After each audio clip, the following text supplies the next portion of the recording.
Mana lebih penting? Increasing sales atau controlling cost?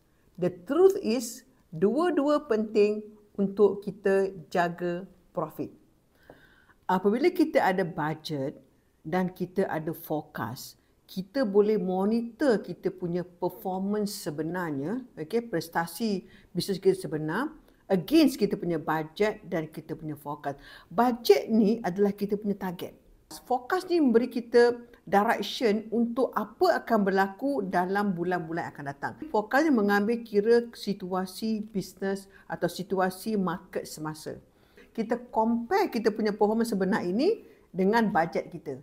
Now, kalau kita tengok individual, mungkin tak banyak. Now, kalau kita tengok percentage, kos sebenar melebihi budget sebanyak 21%. Ini adalah besar. Kos sebenar melebihi forecast kita 16%. So, kita punya jualan kurang daripada budget sebanyak 1,000, kurang daripada forecast sebanyak 2,000. Namun, kita punya kos melebihi budget dan forecast sebanyak 21% dan 16% respectively.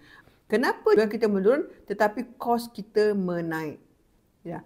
Now, kalau kita tak ada budget ataupun forecast ini untuk kita pantau kita punya kos operasi kita, ya, ataupun kos jualan kita, kita tak tahu ke mana hala tuju kita.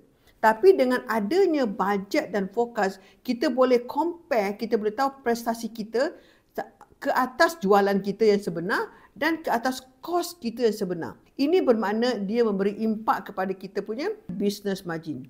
Bila ini berlaku, business margin kita akan menurun daripada apa yang kita budget. So adalah penting untuk kita ada budget dan fokus supaya kita boleh monitor kita punya performance kita secara efisien.